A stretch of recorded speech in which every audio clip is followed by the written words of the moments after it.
that's what I was getting ready. Before I knew you, which is kind of the case with a lot of Cedars Union artists. Gotcha. Like, your names kind of circulate around the city before you join. I knew you for your mural practice before I met you. Gotcha. Kind of like you standing here in front of your mural, but more familiar with this kind of range of work for you, kind of the very like realistic, figurative, with kind of like an Art Nouveau sense to it. Yeah. Yes, yeah. That's about right. Mm-hmm. And then, so kind of jumping in with both feet, let's talk about how did you start with art?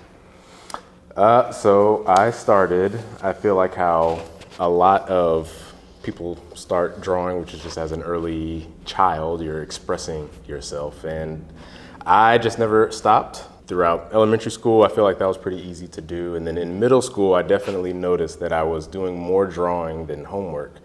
And in high school, I was still practicing, mainly out of the passion and the desire to do it.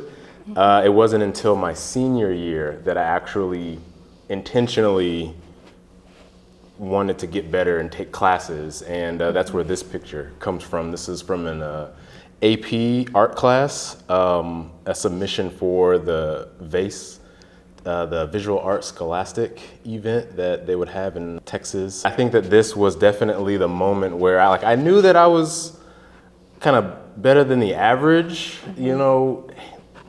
illustrator or drawer or whatever.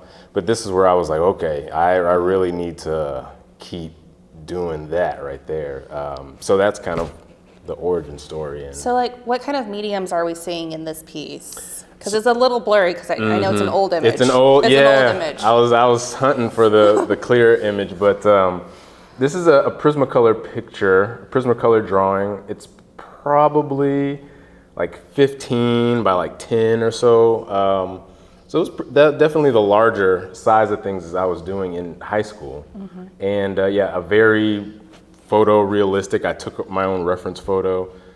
Funny story, actually. This is kind of where I started putting more attention into photographing a lot of my own references for things, because the images you're looking at are from National Geographic magazines. This was a project to connect with like your history or your heritage. So after doing some talking to family, I found the images of people that I might have come from, and then I connected myself to it so it's called Touching My Heritage. And at VASE, they disqualified it because they said that I was using unlicensed images or images that weren't my own or something like that. And I was like, I didn't even know that was something that could happen to an artist. But it really hurt at the time because I thought it was strong, but I couldn't even compete with it. But the whole idea of copywriting and I don't know if that's what they were trying to teach me at that time, but yeah, that's what that is right there. Yeah, that's really curious, especially since you have changed the image. It is your own interpretation of all of it, plus your own 30%. So, well, none of us are lawyers here, but we do have lawyers on hand, which we will talk about later. Oh, yeah. Oh, yeah. I would also like to kind of touch on, like, what were your other interests and hobbies? What were you like? What were you studying? Like in this time? Or, yeah. I actually was a completely different person. Not so much like personality-wise, but definitely like my interests and passions. I was very sure that I was going to be an officer in the Marines. I was like very rigid and very, I had this discipline because I was an athlete. I did cross country and track. And that didn't happen. So I just continued on into discovering this passion. So my mom is the one who talked me out of that. She was like, just wait, I don't want my baby to go, and I said, okay, well, I stayed. And just the year after I graduated, I started a tattoo apprenticeship. That's really what,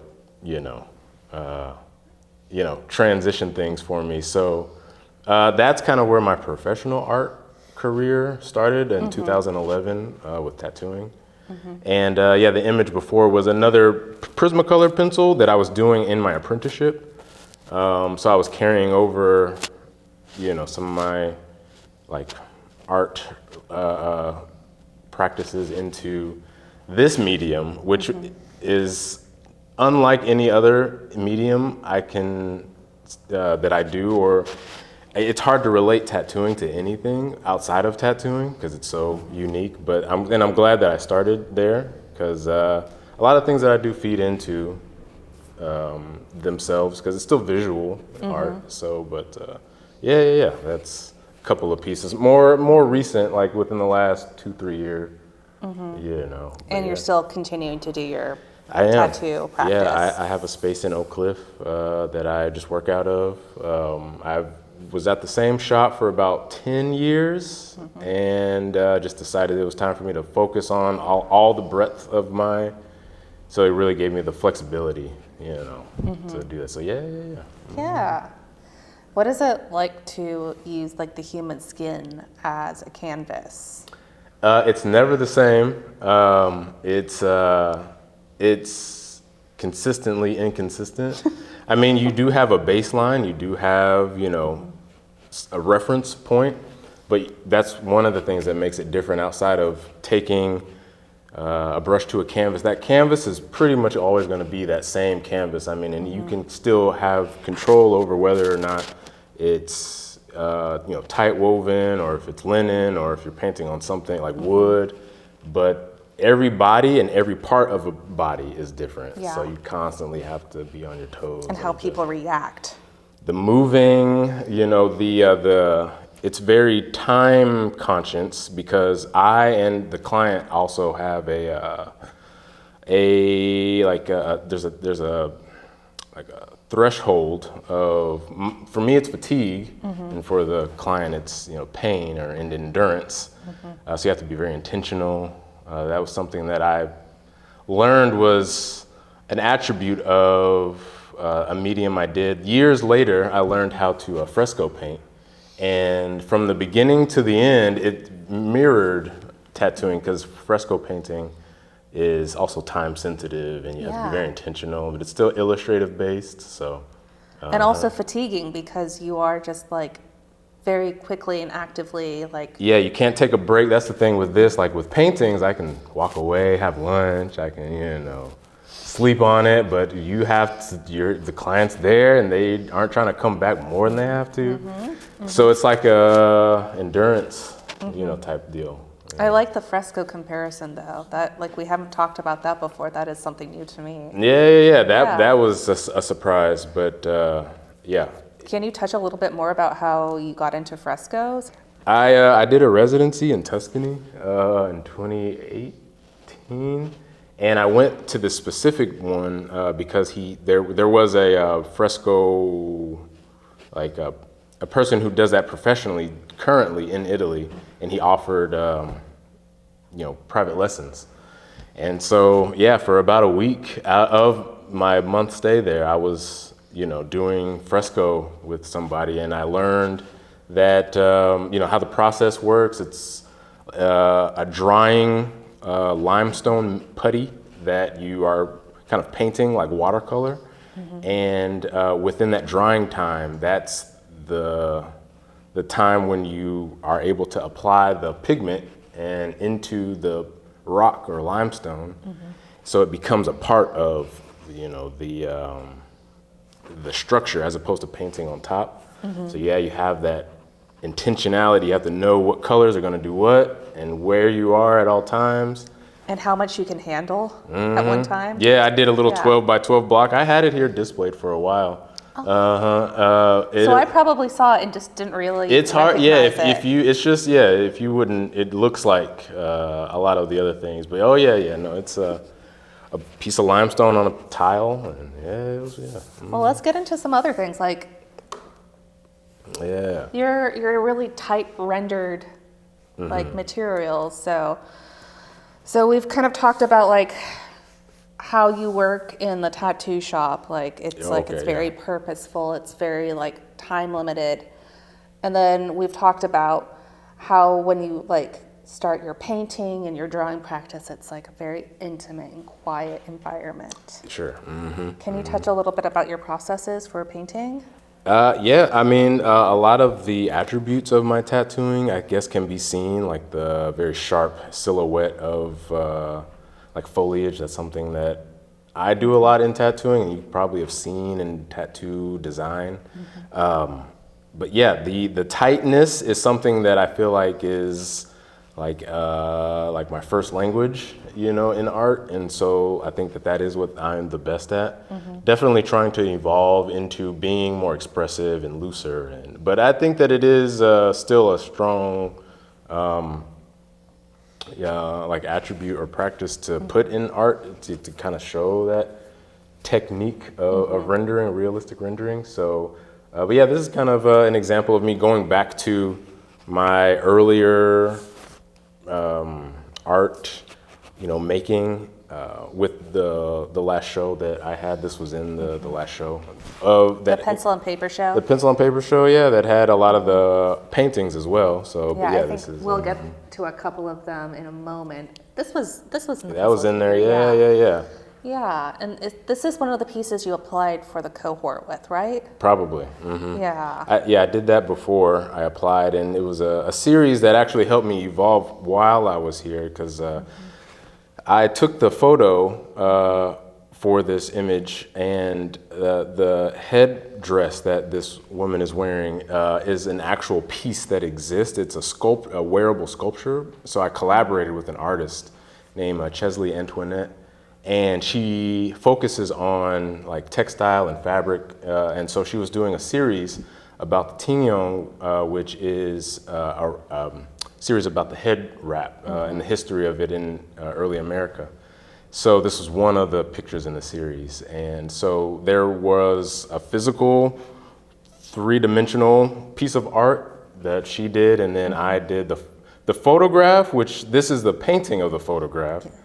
So she had an exhibition of, sometimes it'd be the photo, sometimes I would have my paintings in there as well. So there's like a conversation between the object and the 2D work. Exactly.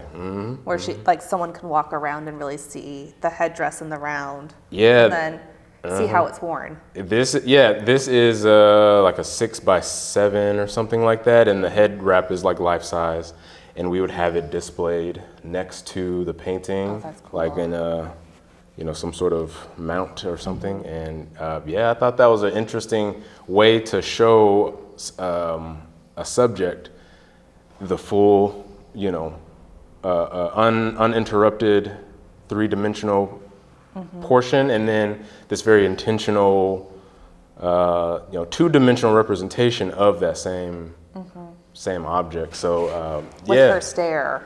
yeah, and this is a Yeah. recreation of another very like historical painting. They all have like a reference to another period in art. But yeah, that was what we were doing with that. Sweet. Yeah. Oh, here's some stuff you're doing here. Yeah, I tried to find some stuff of me making things here in the studio. So yeah, this was definitely, because I didn't have a studio space, you know, before this. I was just working out of the house, which was pretty hard because we're doing a lot of like home renovations. So you know, having the space to work large and to, you know, work efficiently, it really helped to be here and explore, you know, all these different elements of having a very graphic, shapely background, and still working on realistic portraiture. Yeah. So I know you mainly work in acrylic, but was there oil included in this as well? So I actually started painting with oils. That's the first thing I learned how to do. I started using acrylics here because I learned a pattern of using acrylics to block out the paintings, get it very opaque, and then kind of just glaze and gloss with oil, and then use the oil to blend and make gradients and things like that. Beautiful. Yeah, it has a different butteriness to it, oil does. So yeah, no, I brought in acrylic after oil, but I used that probably in the dominant portion of the work, and then come back with oil. It's, you know, I think of it all as tools. Or like a little dance, kind of like the fresco, like you have to figure out your dances. Sure, yeah, exactly. Yeah. Oh yes, this guy. So, late one night, we got a phone call from the alarm company saying like, hey, what's going on in your building? JD was working on stretching this giant canvas, and the reverberation from the staple gun was setting off the alarm system. Yeah. It happened multiple times. I was just like, I'm so tired. And so I called JD. I'm like, hey, can you move this to the fab lab, please? Yeah. I'm trying to sleep. And the alarm company keeps calling us. Yeah, apparently the glass break sensor was tripping because of the echo of and it was quite a surprise. Wasn't expecting that little hurdle, but Here, it's stretched. This has definitely been the best place to do something, because I love the craftiness, so I explore so many different mediums, and woodworking has definitely proven to be, I think, another just tool in my tool belt to really accelerate my growth in the art and the work that I do. And this was something I could have never done anywhere else. I can kind of do. How large is it? It's 6 by 10, 6 feet tall, 10 feet wide. Wow. Yeah, pretty sure that was it. Wow. Yeah, this was for a mural or a live painting that I was doing in Fort Worth. While I was here, so 22, I suppose. I just got here and started doing that. Yeah, it was pretty early on, I remember. Yeah, So I was like trying to still figure out all the artists and Right. their personalities, and I was like, okay, you're the one who works late at night. Yeah, for sure, for sure. So I would love to hear a little bit more about like your background in woodworking and like how did you get into it? So I had always have had access to, like, I guess your regular household power tools, and I always had a knowledge of how to like work with the miter saw, the jigsaw. My dad has always had just a wall of tools on a pegboard. He will definitely try and do something himself before he'll call a professional.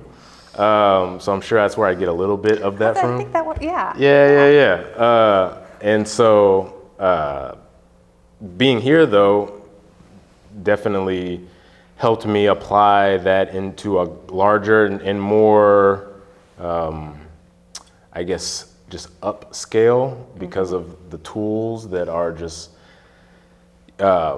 bigger. Yeah. And there's spaces. Space, and I'm inside. I'd have to work on the patio or something with the tools that we had at the house. But I have done the most of my woodworking here, but I think I was actually doing like some woodworking and frame building in 2020. I remember posting a lot of things about that and really getting into that part of painting and just art and image making. Yeah, I was like very impressed. Let's see, I think it's the next slide. These frames you had built for your pencil and paper show, they were just like, they were so lovely and elegant. And I noticed that you had been working on them here. Yeah, exactly. That wouldn't have been an element in that show, had I not had the access. And it was like a lovely finish. And I got to your show a little too late, so I was not able to pick up one of your cute smalls. I love your small works. They're just like so intimate, and just like the way you render. Just your rendering abilities are amazing. Oh, thank you. That was something I was focusing on here, is working also small and as frequent as I could, because of the size and just the nature of how I paint and the layers and the trying to get it as realistic. It certainly takes that time to. So the smaller works, I think it helped lend itself for me to have that time to then do the frames, and these are really just studies. This is another like 12 by 12, I think. Yeah. So there was a study series. I like to work large, like with murals, and like with that first image of the woman, it was like larger than life. So I wanted to take these studies, and what I'm wanting to do now even is, apply that to just a larger, more grander scale. Like.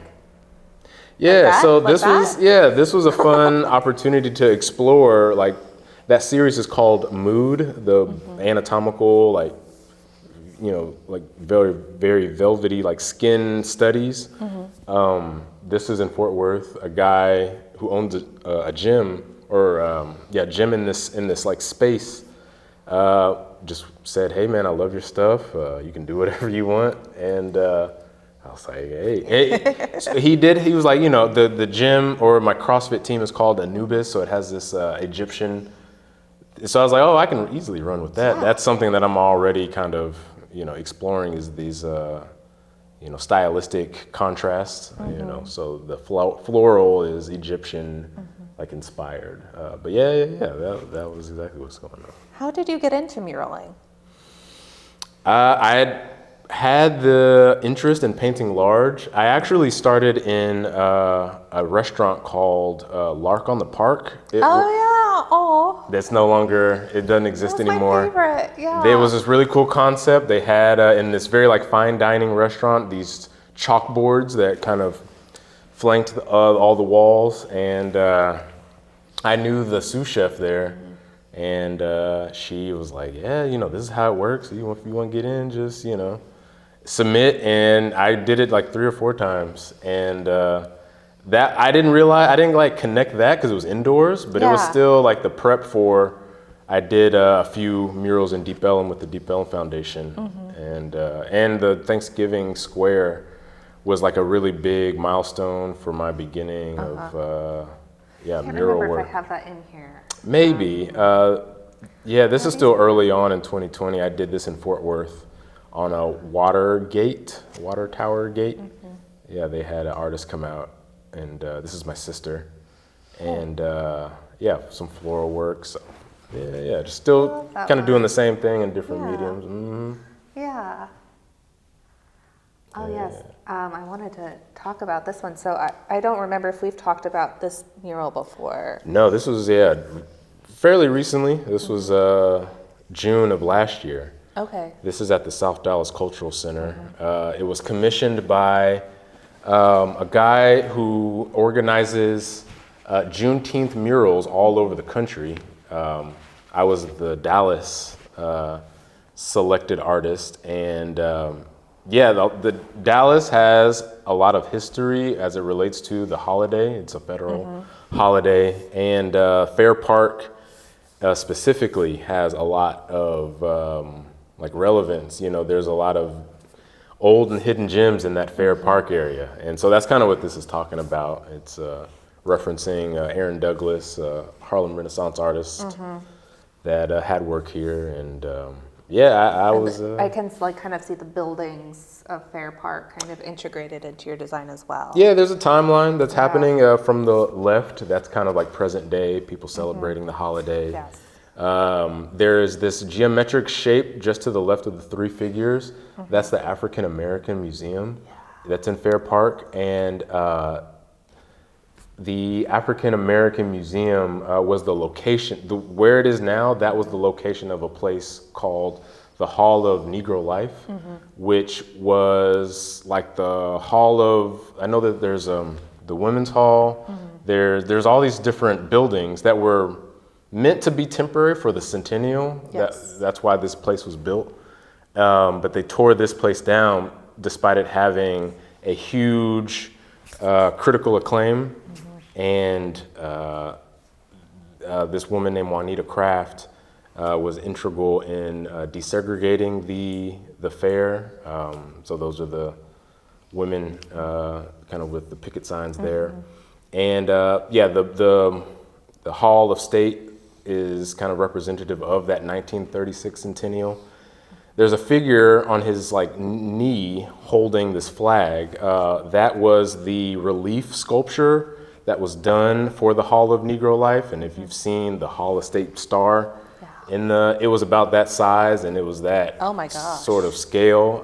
The artist kind of was commissioned to do all of them, but it was destroyed with the building. And he's revealing with the Pan-African flag the soldiers of the Union, the Black Union soldiers that were kind of integral in that holiday even starting. So yeah, that's what's going on here. I like to like really kind of do, some digging and and integrating everything together to help tell a story. Yeah, as best as I can, because without words, it's hard to like, how do you, navigate a topic with just images and colors. But I was able to kind of string something together here. I think you did more than just string something together. I think you did it successfully. Oh, thank you. And it reads so beautifully, and it's such a thoughtful mural. Yeah. Congratulations on being awarded that mural. Oh, appreciate it. Yeah. Yeah. I think as you were moving out of the studio, oh my gosh. Yeah, that was That's crazy. It was a big transition thing. It was quite the experience, this mural, but it was worth it for sure. Yeah, and like just kind of staying also on top of like all of your inventory at that time too, like figuring out how to like scope this project, because it's a big project. Yeah, it's a big mural. It's not the largest, but it's, I guess, large for sure. I can't remember the measurements on it. The wall is definitely probably about 8 to 10 feet tall, but just kind of ratio that out to how long it is. It definitely took some logistics, which I've definitely have gotten better at. Tattooing has taught me to compartmentalize a lot of the resources that I have. A lot of them are consumable. So kind of doing that with like the spray paint and all the other little things that I have. It's kind of how I can just keep up with how to, all different parts of your practice. Yeah. Let's see. What is the largest mural you've ever worked on? I think I've got that. Officially, the DeSoto mural. I did a mural in DeSoto on their City Hall building. I can't remember the measurements on that one either. It was easily 3 to 4 stories high and a couple 100 feet long. Unofficially, the mural that I did in Fort Worth and at Panther Island, these pillars that I was working on and like this underpass of a bridge, it was the whole thing. Yeah. So I've done some large scale work, which is taxing, but definitely what I would prefer to do if I had to spend the energy, But this one wasn't too bad. I was able to get away with everything with like a step ladder, and just moving it around as opposed to. And thank goodness it was in June instead of July for Juneteenth. Yeah. Working it was outside. It was rough, but it was manageable. It wasn't as crazy. Yeah. But yeah. Working with the elements is no joke. Yeah, I tell my tattoo clients that I'm glad that I'm inside. Thank you for allowing me to do this. It's a nice break. I like to have a break to still be creative, but being in the elements is something I wasn't prepared for. It's definitely a challenge.